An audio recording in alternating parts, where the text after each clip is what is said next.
to 90%. Some reason the recording was off. I just turned it on again. Sorry. Yeah. So within 4 to 6 weeks, you get 80 to 90% of the molecules you ordered, and you can immediately test them. None of them will be a drug, but you have a very fast way to get to a hit compound. So these ultra-large library screening algorithms, we developed some in Rosetta. Brian Troikert and his team have developed and published first some of these approaches.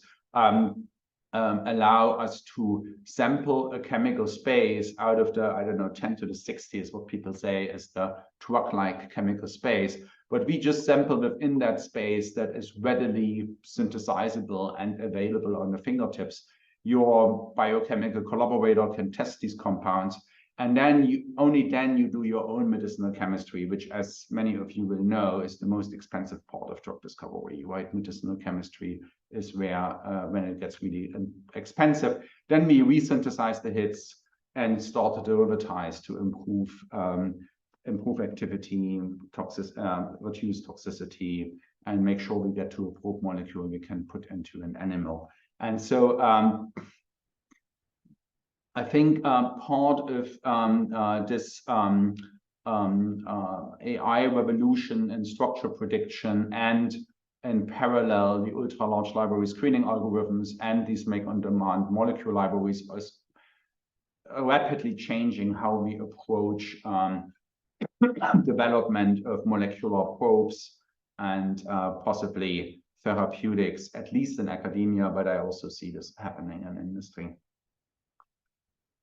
And so we are, for a lot of the projects, we really focus on G protein-coupled receptors, and there comes into play this situation that we can actually look at different functional states and screen specifically for antagonists or agonists, depending on which conformation we input into the screen, which is described in more detail in this particular article down here. Okay, and so I left those slides in, although all of you know these slides. I just show this very quickly again, what happened, and obviously this is my very limited worldview, which means Rosetta had some impact in this initial, and then we see what's happening here. The one thing I thought about this plot for a long time, because obviously this was my youth and I was a postdoc helping to program Rosetta. I was like, oh, this is how little we did at the time, and now everything is changing. Just a few thoughts that many of you probably also thought about. The targets were getting more difficult, so I think if the targets had stayed as simple as they were here in terms of protein size and so on average, then maybe there would have been more progress seen early on. These are average numbers, right? I mean, I remember CASP 5 where we did some atomic detail accurate predictions for small proteins. So the prediction might have been substantially better than those averages seen here. So there is probably a little bit more that we achieved. Let me go through this. I wanted to show this, and again, this is published work, but I was, as many of you, when AlphaFold, when they had the press conference, I was somewhat upset because the code was not available. I mean, this is here, right? The press conference, and then the code was available half a year later. So I gave John Jumper a hard time about this, announcing the problem is solved without anybody being able to reproduce it. This was my come to Jesus moment here. And this is a protein, caveolin. It's a human protein involved in sort of shaping the membrane, and caveola in particular. And it was a protein of unknown structure. It was not used in training AlphaFold, for sure. We collaborated with a bunch of really excellent scientists, in particular, and Ken Murphy and Melanie Ohi, who did all the cryo-EM in a 5-6 year project to determine the structure. And the structure is remarkable. It's an HOMO 11-mer. There's a parallel beta barrel in the center with 11 copies, 11 beta strands. And then you have this alpha helical spokes, and then you have sort of a small domain that sort of interlinks and holds the whole thing together. Experimentally, we only see the 11-mer. And we tried this now for several different species. It's always 11. We never see 10 or 12, which I'm really confused about, because my gut feeling was that there should be some flexibility in the copy count, but we only see 11 even for other species. And so we spent all of these years determining that structure, and my role was really just to, modeling the atomic detail into the density map and helping creating models to interpret the EM density. But then we put that into AlphaFold multimer, and so this is the cryo-EM structure, and it really, even though this was definitely a new fold and determined afterwards, it predicts the 11-mer fine to the level of some atomic detail that it gets correct in some key interactions where we have amino acids that we know are critical for the structure to form from disease-causing mutations and similar. AlphaFold is happy to do the 10-mer and 12-mer. It even does a 7-mer or 15-mer, which I can show, with Rosetta are really not working. There are gonna be clashes and something in a parallel barrel that's small. But there is no parallel barrel of that size in the PDB. There's nothing similar, nothing homologous, nothing structurally or sequence-wise similar. And AlphaFold still predicted it quite impressively. And so that was the point when we started to take it serious once we had those data early on. And one of the and so AlphaFold doesn't always get it right. So if you look at the top 5 models, you see there's definitely cases 11-mer where it predicts something that's not entirely close, but it gets it right quite frequently, and more frequently as you approach the sweet spot of 10 to 11 and 12.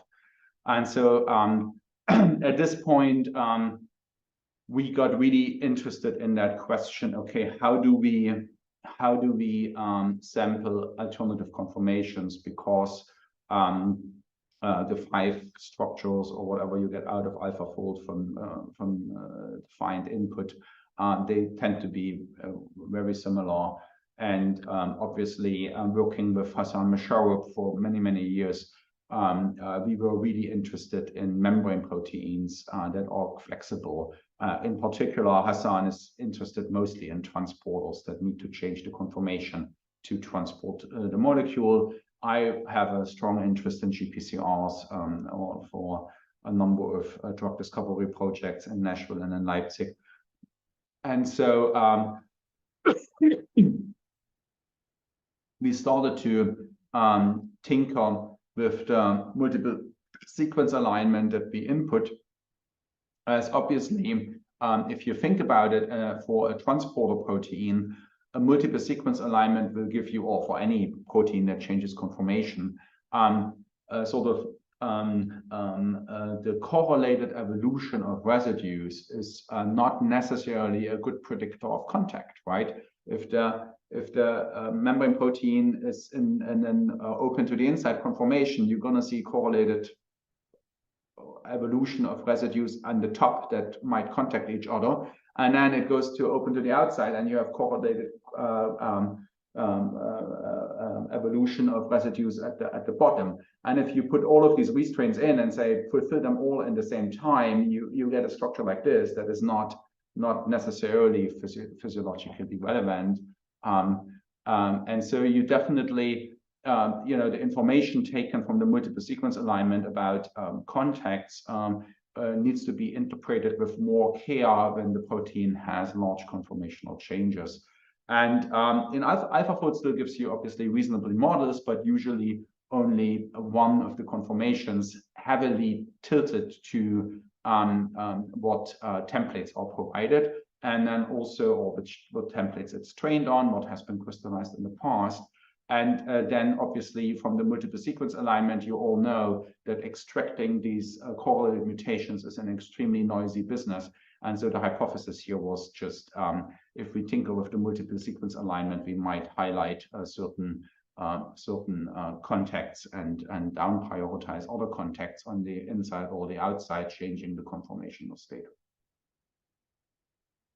And this is by no means complete. We continue to work on this. This was a very naive approach, obviously, but it worked surprisingly well for cases where we know both crystal structures, and we can sort of just by going from a rich to a more sparse multiple sequence alignment, we can sort of shift to the alternative conformation, and you get a bunch of points in between where we are now testing, you know, is this a legit transition of the conformation or not? So for several proteins, for trying to track these conformations in between that are predicted by AlphaFold and compare them to experiment or molecular dynamics and so on, simulations. I should say that you can achieve that in many different ways. We just changed the depth of the multiple sequence alignment. You can obviously also change which subset of sequences you choose. You can also people wipe out. I think Hassan has a paper where they sort of take away certain key positions that are correlated, and then you can sort of remove the contacts on the top of the transporter and only leave the ones at the bottom, and you're going to see similar results. And the same you can do for G protein coupled receptors. And this is an adhesion G protein coupled receptor where that we are particularly interested in for drug discovery. There are very few small molecules that target adhesion GPCRs. They have long extracellular domains that are important in cell-cell interactions and communication between cells, and they are presumably good targets, but very little understood and studied. And so there are very few small molecule probes to work with them. And so we have been trying to, for this particular and other adhesion GPCRs, we have been trying to find small molecules that engage those receptors by using AlphaFold to predict their structures when not available, as for most of these adhesion GPCRs, and then ultra-large library screening, which I'm going to show in a second. And something that I won't speak about today is integrating AlphaFold models with experimental data. Again, many of you are working on these kind of things. We have this one paper out through the collaboration with Hassan. We are really interested in EPR spectroscopy, which just turns out is a wonderful technology to look at these conformational changes. And so we have done a little bit in this direction. But let me go to so once we have the protein and the conformation we are interested in via AlphaFold, then we come to this upper part of the ultra-large library screening, and that sort of goes to AI and small molecule drug discovery. And I'm almost embarrassed to show you this slide, but I'm showing it in almost all my talks, in particular to my students, because they always come to me and say, oh, AI is just now taking off, and I really want to work with you on this topic. And this is literally, as an undergraduate student, as a high school student and then undergraduate student, I read the book Neural Networks for Chemists by Supan and Gasteiger.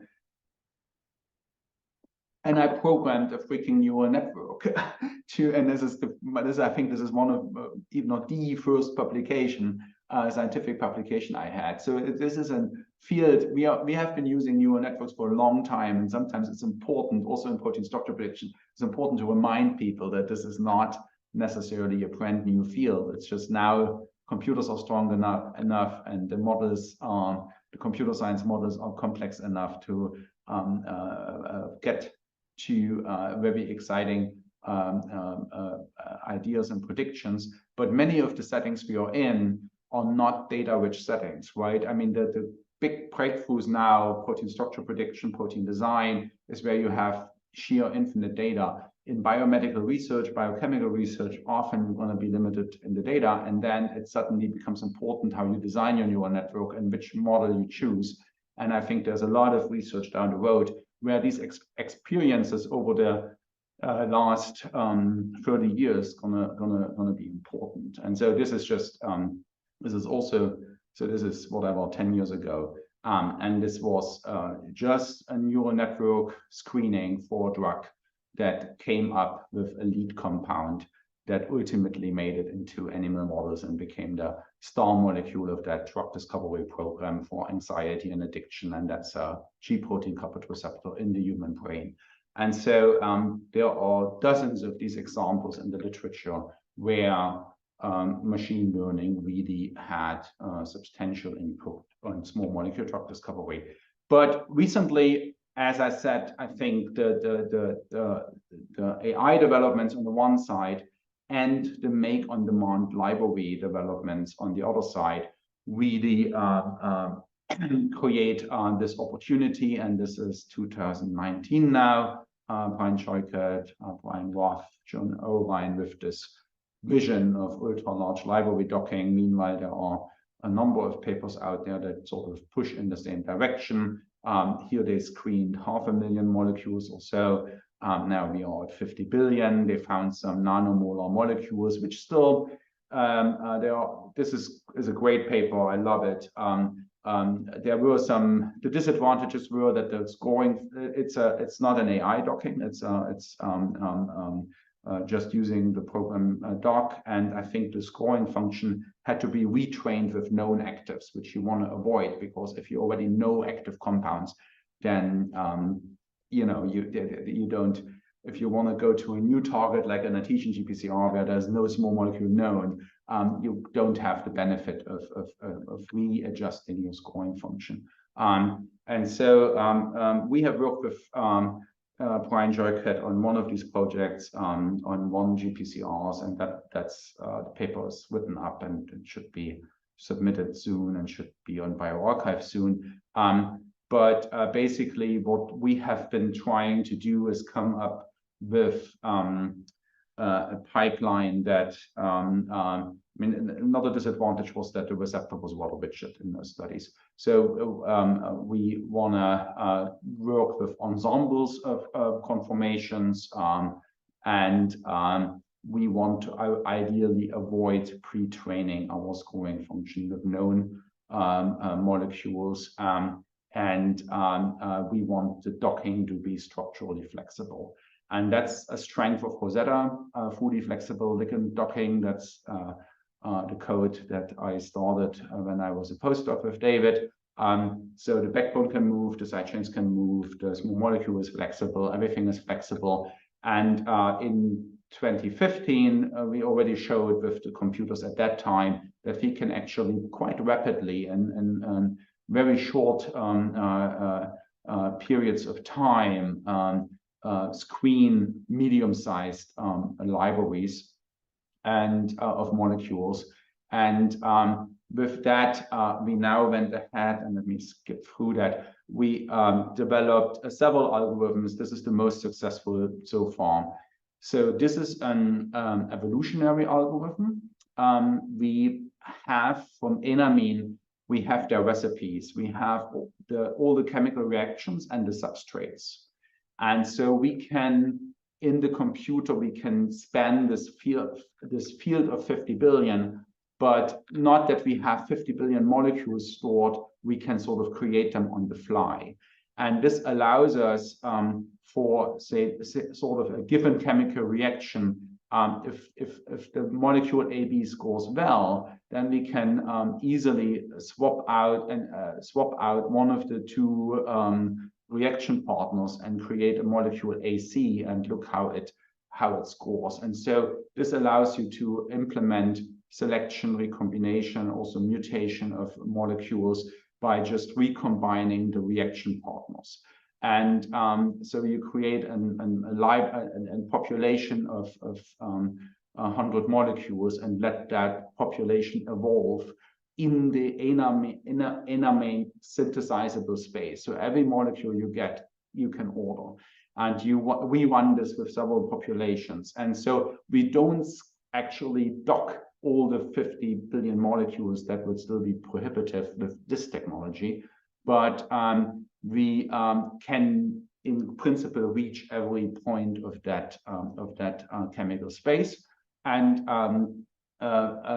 actually docked are in the order of 300 to 500 million molecules that are actually made and docked.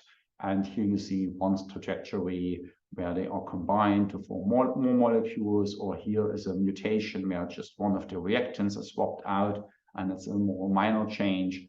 And here's another molecule that comes in, and then here is the molecule that gives the overall best score in this particular one. This is all unpublished, but we have done this for several GPCRs, ordered libraries of molecules, and have now several success cases where from an AlphaFold model of a conformation we are interested, we can create a small molecule hit compound that has the activity we are interested in. Again, these are usually low single-digit micromolar. None of them will be a drug. You need to resynthesize them. You need to do your medicinal chemistry, but you have some material in your hand to start with that has the activity you're interested in. So I skipped that. These are some of the hits from this artesian GPCR molecule, that G protein coupled receptor that I mentioned earlier, and some of the activities in the interest of time. We are also working on replacing the Rosetta scoring with an artificial intelligence. Again, some initial versions of this algorithm are published in this particular paper, and people can read up on it. And I'm just checking on the time exactly. I should stop here. I leave you with one thought, which is, I mean, there's obviously another thing that all of us are very aware of: mutations that cause diseases or not, right? And I think there is actually an opportunity here. We can create proteins and their conformations with AlphaFold. We have the patient's genetic data and the diseases, and we work with rare disease,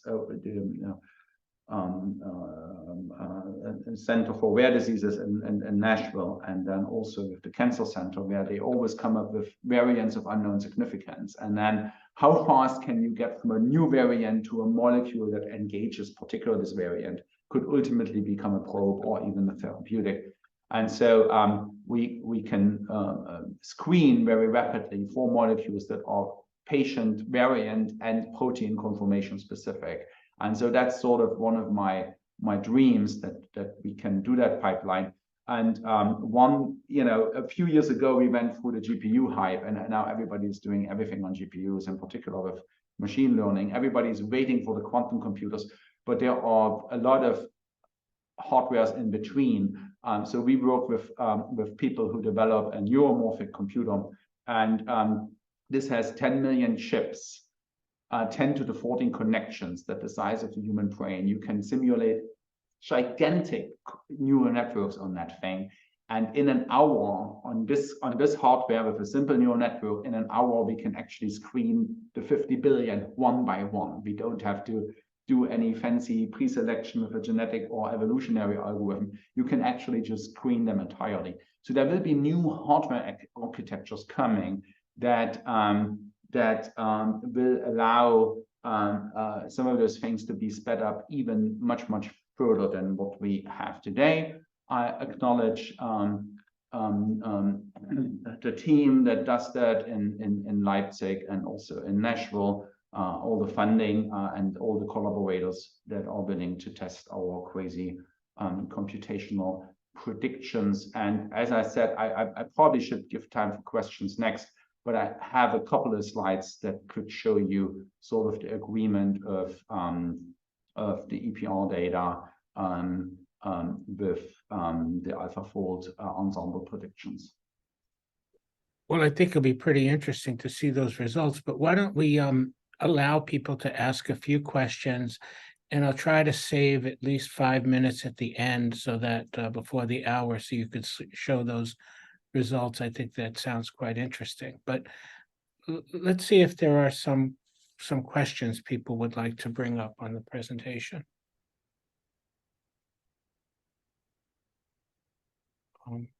I'll start with one, which is there's a very nice talk and very relevant to discussions we've been having in this group. So one question is, we're very excited, of course, about the accuracy of AlphaFold predictions and kind of GDT type scores and looking even at side chains. But there are some publications arguing, and I don't know how whether I believe it or not, that the experimental structures are still better for docking, for virtual docking. And so have you done some tests about, and of course it must be very system dependent, but have you done some tests about how reliable the models that you have are compared to experimental structures for docking, for virtual docking? Yes, that's an excellent question. So I have a few. I don't have a final answer. I have a few comments. I think first of all, if we have an experimental structure, we never ignore it. We always use it.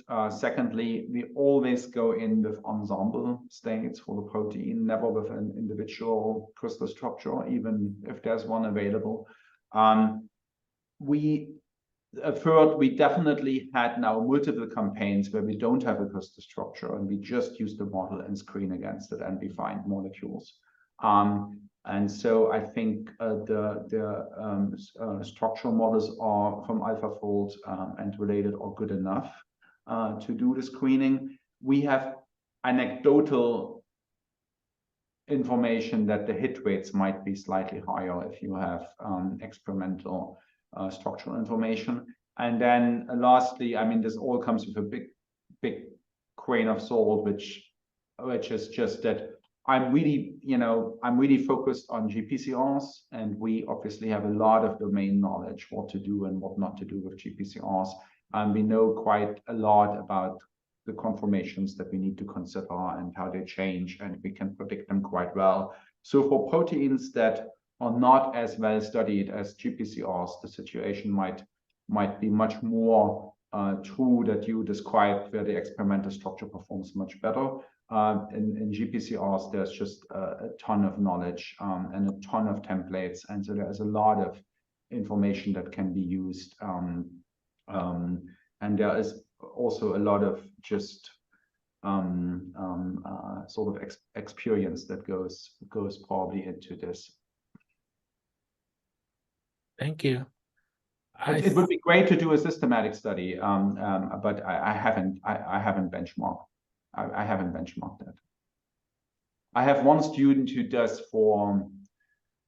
I have a student tasked to benchmark precisely that question for 3 different protein folds, but that's an ongoing project. I see there's a hand up. I can't quite tell who it is. I thought maybe Arnie had put his hand up. Yes, I don't know. Yeah, I have a hand up. Okay, So I have two sort of question comments. The first is like, it's somehow what you do now with AlphaFold, what we all do, is a step back, because we basically sort of ignore correlation between flexibility in the ligand and in the protein. We just generate an ensemble and we try to dock ligands. And I guess that's going to be solved with the new generation of Rosetta Fold and AlphaFold 3 that's coming out. So I just wanted to hear your thoughts about that. And then a comment about GPCRs. Like when you said you had a lot of domain knowledge by GPCRs, but there, at least when we tried, there's a lot of GPCRs you don't even know the native compound that's binding to it. I mean, all the peptide binding ones. Some you know, but it's like hundreds of things you don't even know what peptide is the native one. And that's because of the peptide is binding very far down deep in the pocket. It's a lot of flexibility. We try to dock a number of these. Some work, some not. I mean, some works excellent. Some still get no signal at all. So it's like, do you think we really can? I mean, could we like take all GPCRs and screen to identify the native compound peptide binding to them all? Or is it just that we haven't done careful enough analysis on it, or is there something else missing? Okay, I hope I understood these questions correctly. So let me try to answer the first question. You're saying what we are doing is a step back with all the new developments coming out. Yeah, compared to what you did before with Rosetta, which had full flexibility, and now sort of you don't have flexibility in the protein. You now ensemble the proteins. Okay, I'm not. Oh, okay. Okay. Well, so when we do the screening for the small molecules, we use Rosetta, and we have full protein flexibility and full ligand flexibility. It's about the input backbones that go in. And with AlphaFold, what we use from AlphaFold are the input backbones, in particular if we want to shift from one conformation to another conformation. Here we find the AlphaFold prediction to be superior to at least anything I had done with Rosetta in the past. The novel prediction of alternative states. And I have some new data that I didn't show for viral proteins that really have huge conformational changes, where it's really shocking that even there these and that also underlie a different evolutionary pressure that this is working surprisingly well. But I hear you, but this is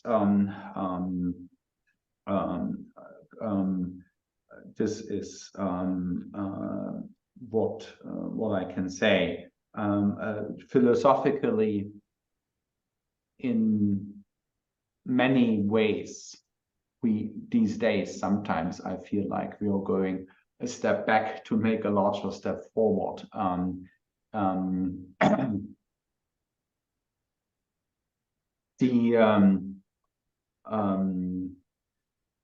Yeah, okay, I could go on for a while about this. So it's probably not a good idea.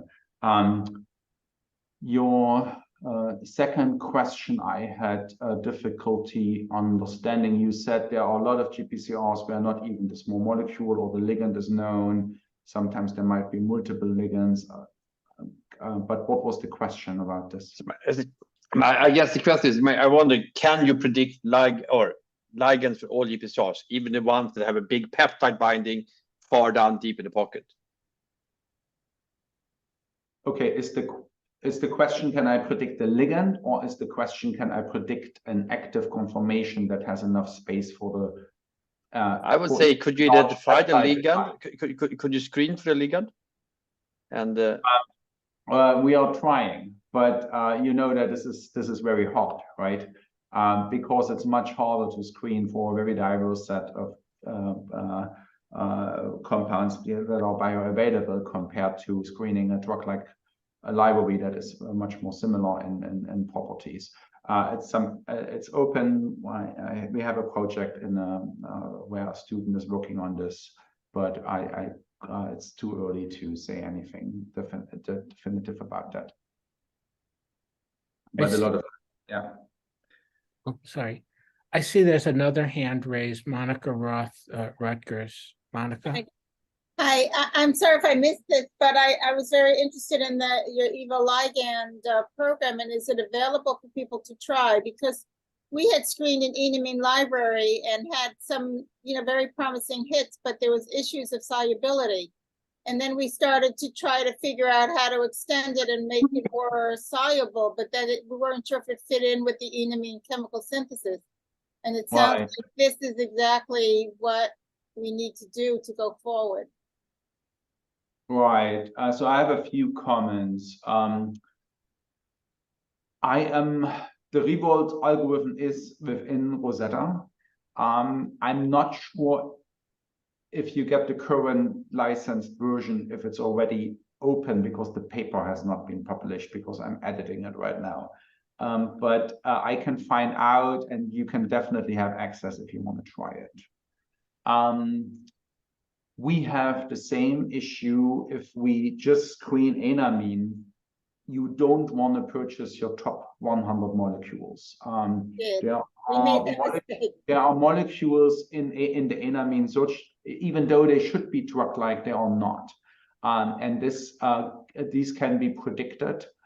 So we have a number of filters afterwards that we engage. So usually we not only use the Rosetta ligand scoring function, we use a couple of orthogonal scoring function to rescore the binding pose, evaluate the binding funnel.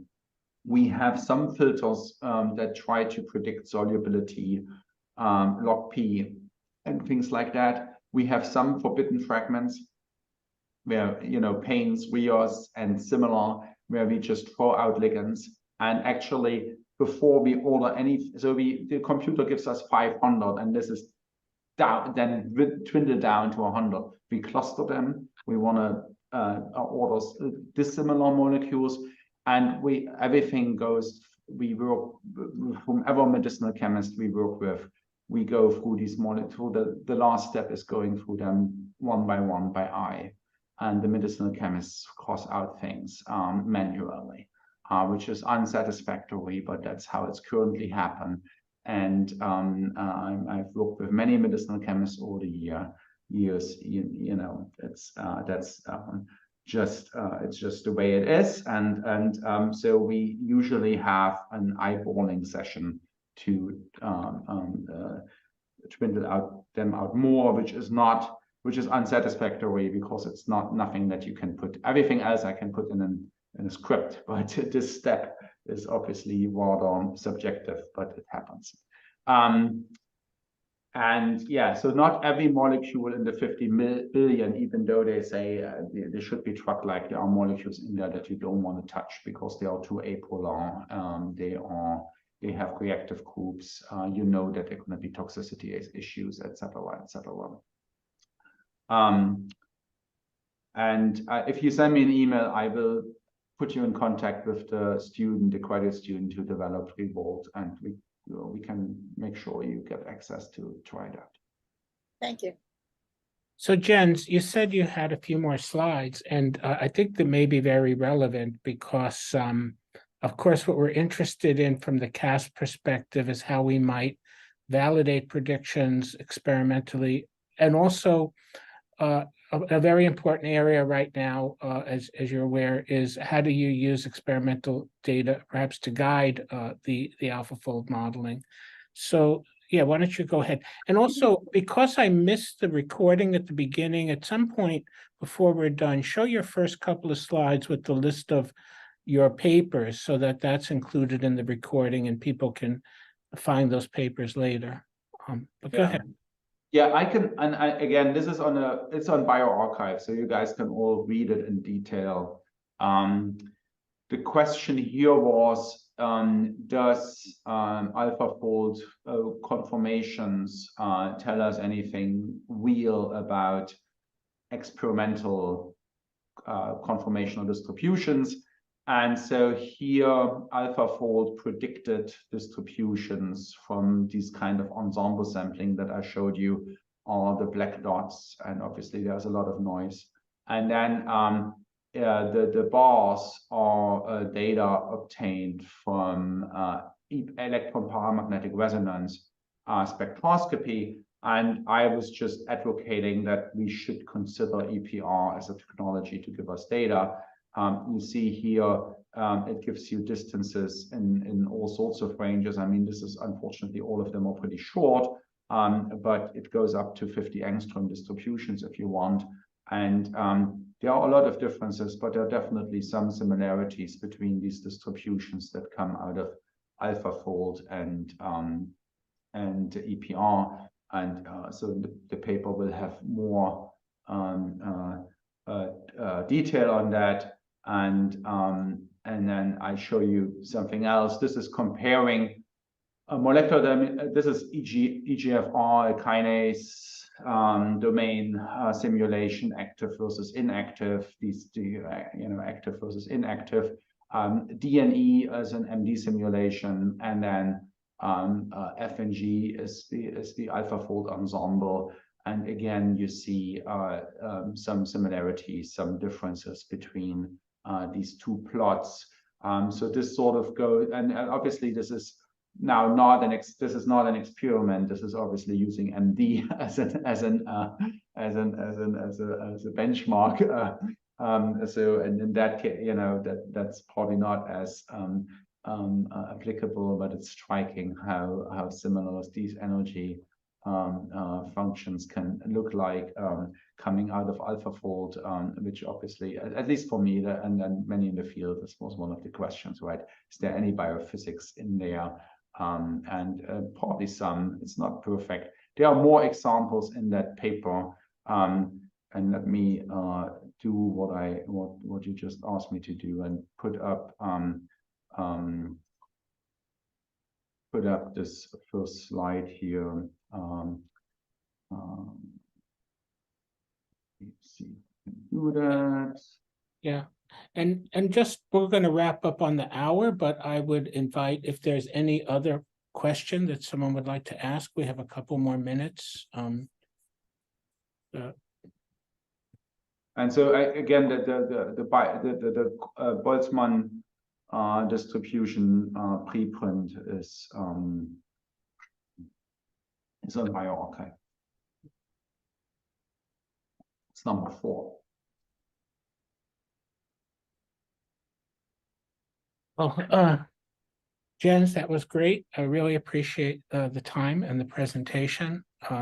You mentioned in one of our very earlier of these meetings that this is a very important area of biology and structural biology, and that we should be thinking about some kind of workshop. I mean, we managed to do this, which is pretty good. Have you had any follow-up thoughts on that? You said that about 6 months ago. Yeah, I know. I continue to think that is true. I can say a few things. So we have organized a European RosettaCon in September, a few weeks back, that had a focus on protein design in the age of artificial intelligence. And we expected 100 to 150 participants. There were 270 people who came to Leipzig, and then we had to stop because the lecture hall doesn't fit more people. And the meeting was insanely innovative with really, really great speakers and presentations. And so I felt at that time that, to instill this vision that this group has here into the community, and also engage maybe a little bit more the graduate students that are looking for, and the undergraduates that are looking for PhD projects right now, in which direction to go. An event like that could possibly be good, because ultimately we need to inspire the next generation to understand that this is an important direction to do research into, and all of us know how difficult it is to recruit talent in the area. So I still think this would be a good thing to do, and I would be happy to participate and contribute. And yeah, I think that's all the update that I have on that. Yeah, and actually one of my students attended your RosettaCon. They got a lot out of it. It was very valuable. Thank you. Okay, I think we should stop here. So I think the organizing committee is going to reconvene with a different Zoom link for this, the organizing committee of this multiple confirmation AI. So thank you everyone, and I think it's been a lot of fun. Thanks, Jens. That was great. Guy, I can't find the link for the organizing committee. Would you? I'll resend it. Thank you. Thank you.